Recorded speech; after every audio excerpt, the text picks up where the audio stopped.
Cloud light rolled between the slanted glass towers of Heliopolis like bruised velvet, but the real storm was inside the wires.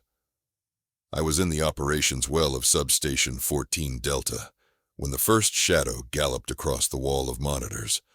At 0307 local, every camera along the Blue District tram line registered a 3-second voltage spike. The scanners interpreted it as a moisture glitch, an invisible drip of rain that shouldn't have existed because the sky was dry. The silhouette, however, was unmistakable. High shoulder hump, axe-head horns, a sweep of shaggy fur. A woolly rhino, extinct since the Pleistocene, built entirely out of seething arcs of blue-white current, charged down the rails and vanished into a sub-breaker. In the fluorescent gloom, my supervisor, Rena, dragged 2 fingers through her braids and murmured, "Again." Bad news travels faster than electrons. By dawn, the city's gossip nets were ablaze with shaky phone captures, glowing herds stampeding over monorail cables, fireworks of ghostly feathers bursting from LED billboards, spectral fins cutting through the sodium glare under bridge pylons, and always the same glyph burned into the static at the end of every clip. See, a triangle with an arrow emerging from its core. DC, the Delta Cabal, had struck again. I had tracked them for years through voltage logs, buried comets on open-source firmware, and the occasional shard of code smuggled from interdicted forms. They were a myth told in Unix verbs, a hacktivist swarm that fused biochemistry, signal ontology, and old-world animism. Their manifesto, Rewild the Current, claimed that life is only organized charge. Therefore, an animal can be reseeded as pattern the same way an MP3 becomes music inside a speaker. You just needed the animal's complete electrophysiological signature, the right compression codec, and a big enough battery. City grids were perfect, miles of conductive veins, always on, impossible to fence. Back in the ops well, the board demanded a scapegoat for the outages.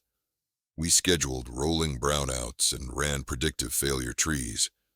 Yet every time we installed a new rule set, the Cabal's constructs evolved.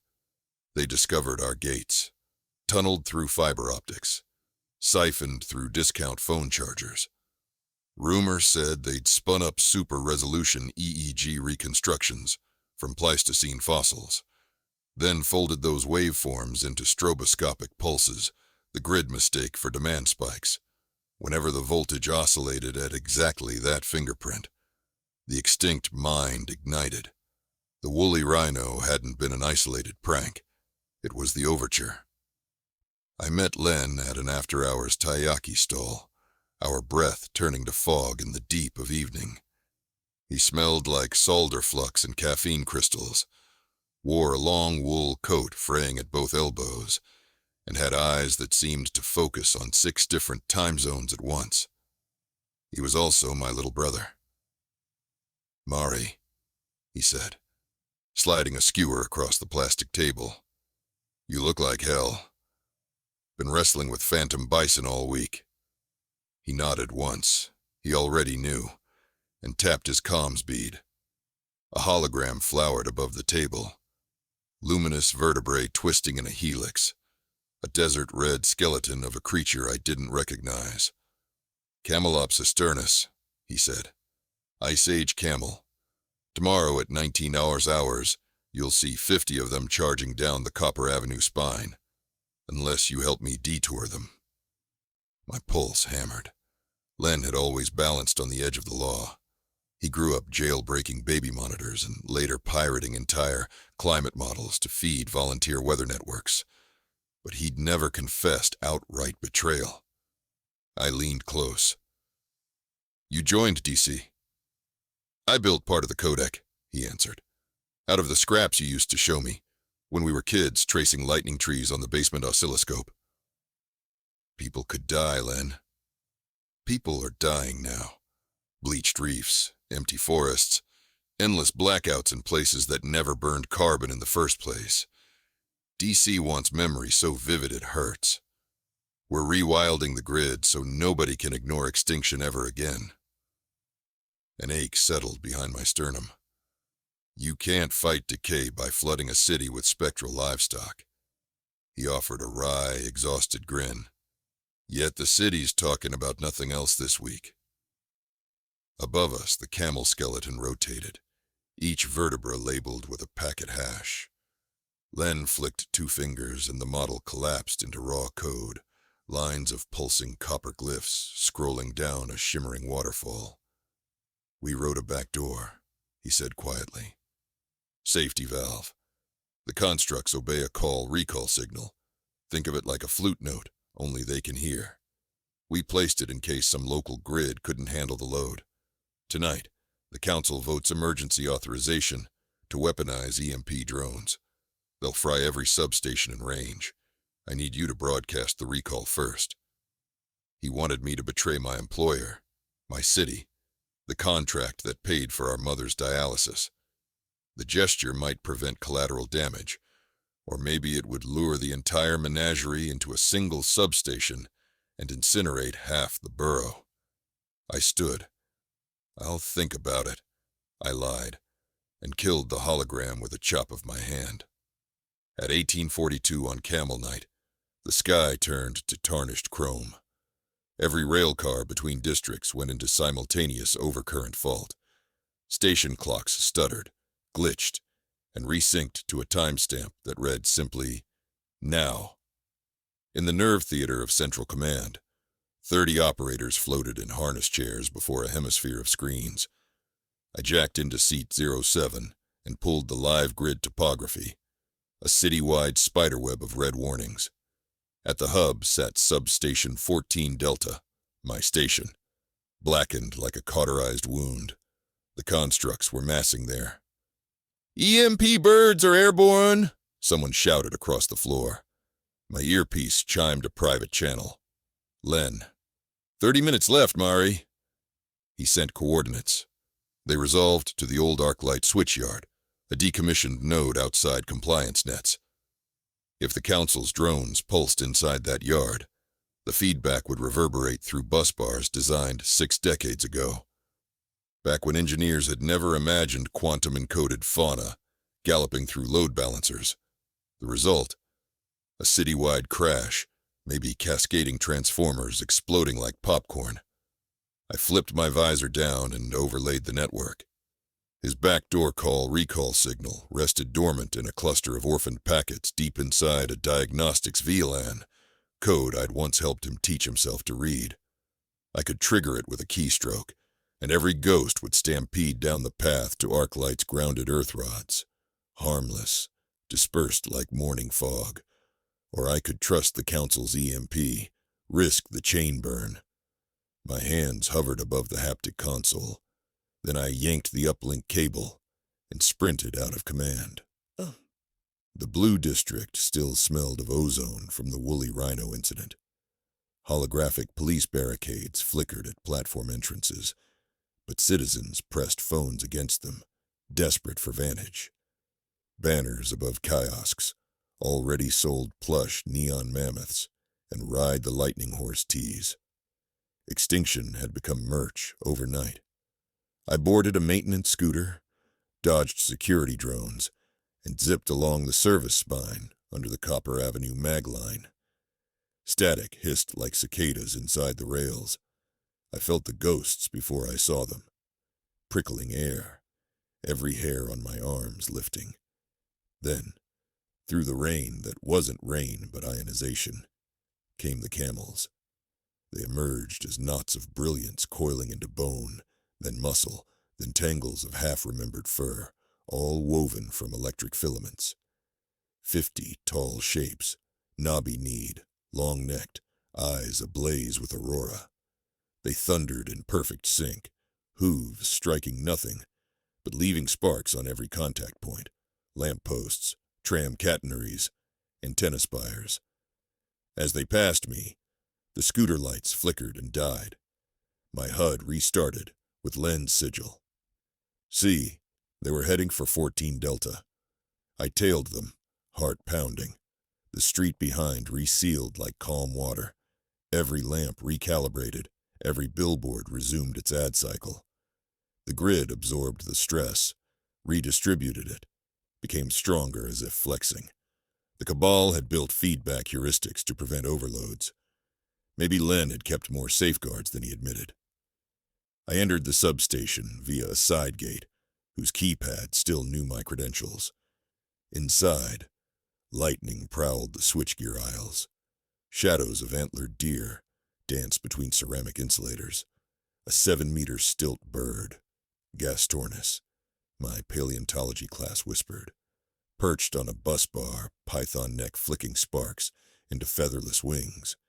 And in the center of the yard, the camels circled a gray obelisk of copper earth plates, Arclight's original sink, relocated here years ago.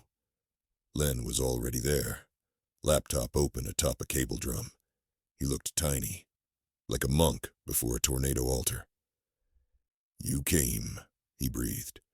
"You dragged the whole circus here yourself," I replied. "Where's your recall? They listened to you anyway." He shook his head. "I only suggested. They chose. That's the beauty. We gave them free roam. They found the ground node with strongest resonance. Electricity wants to complete circuits. Animals want water. These want earth. So they came. You realize the EMP drones are zeroing in on this location. I do." He gestured to the python-necked Gastornis overhead. "That's why we need you to finish the loop." He stepped aside. On his screen pulsed a waveform like a heartbeat, but jagged, fractal, emergent. The recall would funnel every ghost into the earth plate, where they'd ground harmlessly. Yet it required authentication from a grid administrator, whose key pair still lived inside the utility's root chain. It required me. A thunderclap of rotor wash shook loose leaves off the transformers. Between the towers, black drones with dish noses and stubby wings descended. Ion cannons armed with superconductive capacitors. If they fired here, halfway through a recall, the discharge could blow a hole in half the district. "What's to stop DC from doing this again next month?" I demanded. "Nothing," Len admitted. "Except maybe we won't need to. Look." He turned his laptop so I could see the public data feed. Trending graphs of donations to wildlife preserves spiking 800%. Search queries for quagga, megalodon, great auk. How to support de-extinction. Comment threads where kids posted VR sketches of animals they'd never seen before tonight, swearing they'd study conservation engineering. Politicians whose entire campaign funding came from petro trade groups were on live streams promising green bills. A siren wailed. 30 seconds until the drones reached lethal altitude. My hands shook as I thumbed my security dongle, a token swirl of blue light.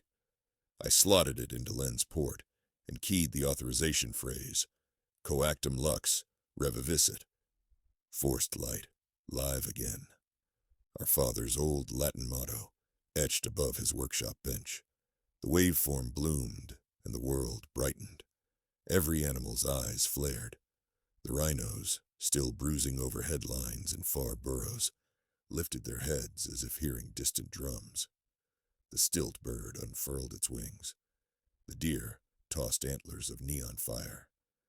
One by one they stepped, trotted, sprinted toward the earth plate, dissolving into flowing script of electrons that poured down copper like liquid jewels. Somewhere in the transit district, a spectral blue whale breached through the high-tension span. Reports later confirmed the cascade looked like an inverted aurora, sliding into the sea of concrete. The EMP drones hesitated, sensors blinded by a corona of electromagnetic noise that read like pure poetry. They couldn't lock targets. Their circuits flipped fail-safes, and they climbed back into the clouds.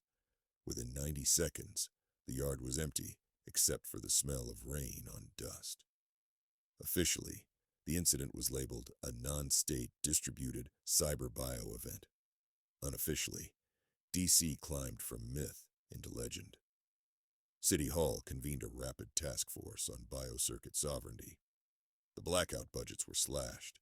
Instead, they invested in wildlife corridors, floodplain green belts, carbon-free microgrids shaped like branching neurons to emulate ecological flow. My supervisor, Rena, cornered me the morning after. "Why did 14 Delta's log show manual override from your credentials at 1901? She asked. "Emergency protocol," I answered, matching her gaze. I used every tool we had to protect the network. She searched my face for a lie, found a truth she couldn't parse, and stamped the report with a rubber seal. Compliance approved. Len disappeared again. No more camels, but little glimmers started to slip through late-night grid monitors, tiny hummingbirds the size of thumbprints fluttering along phone lines, or a single Tasmanian tiger flicker sprinting across a data center floor before evaporating in the hum. Harmless, gentle, almost shy. Someone was leaving signature seeds, not storms. For weeks, I argued with myself. Turn them in or guard the secret. The city seemed willing to learn this new coexistence. Kids chalked outlines of vanished beasts on playground macadam, their parents installing solar roofs shaped like tortoiseshells. The ghosts engendered awe rather than fear, and the grid statistics improved. Distributed loads smoothed, peaks shaved, as if the power itself was learning to breathe in longer, slower pulses. 3 months later, I received a dead drop envelope at my locker. Inside was a carbon sheet printed with coordinates and a date, July 12th, sunset. No signature, just that familiar glyph. The coordinates mapped to Polychrome Park, a riverside crescent built atop a retired shipping yard. I went alone, wearing civilian clothes, no city badge. DC was waiting. 30 people in recycled denim and luminous fiber capes, faces tattooed with fractal waveforms instead of ideological slogans. Some young, some gray-haired, hackers, artists, engineers, field ecologists, archivists. They passed around cups of herbal tea, brewed from rooftop gardens. Len stood among them, half smile uneven, but his eyes carried less weight. A portable projector hummed. The river's surface became a screen.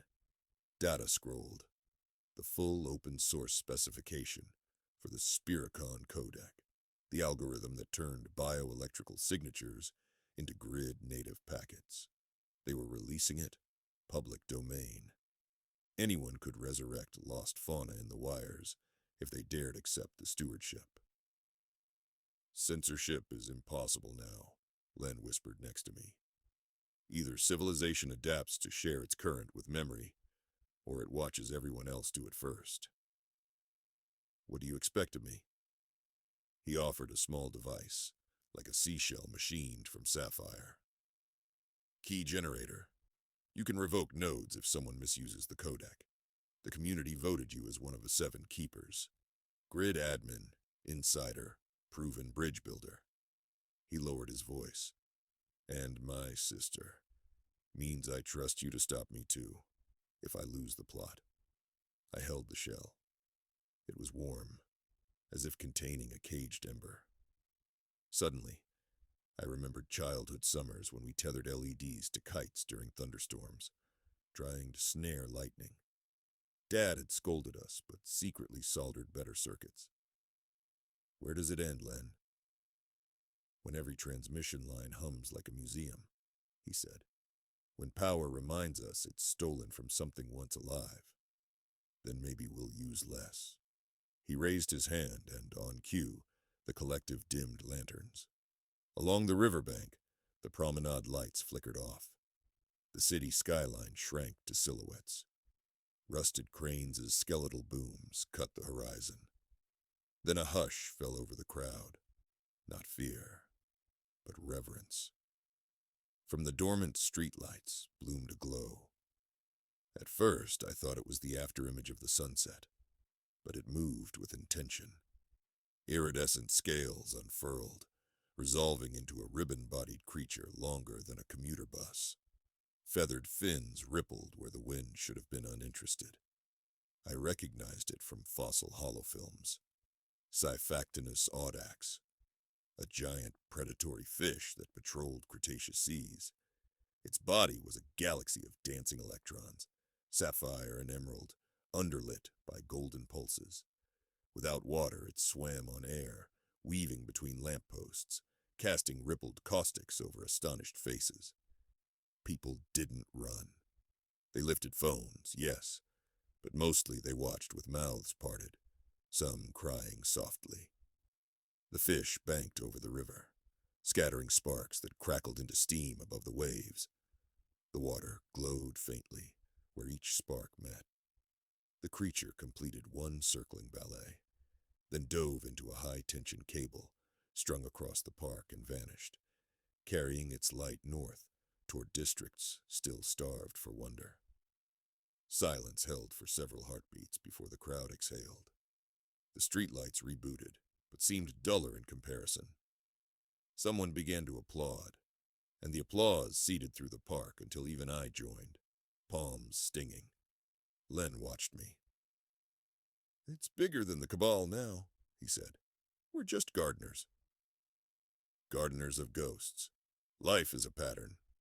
Extinction only scrambles it. We unscramble. I pocketed the sapphire shell, its heat a heartbeat against my thigh, and wondered what oath I'd tacitly accepted by accepting it. The next morning, my console at 14 Delta lit with a cross-feed request from the Water Authority. They wanted to borrow idle capacity for a pilot fish ladder dam project. Their design files used Spiricon markup to model salmon energy runoff. I authorized the link. While I did, a hummingbird of pure electricity perched on the copper lugs above my head. Its wings beat 70 times per second, casting strobe halos over the breaker panel. Then it zipped into the conduits and was gone, leaving the scent of petrichor. Outside the window, the city buzzed in luminous daylight.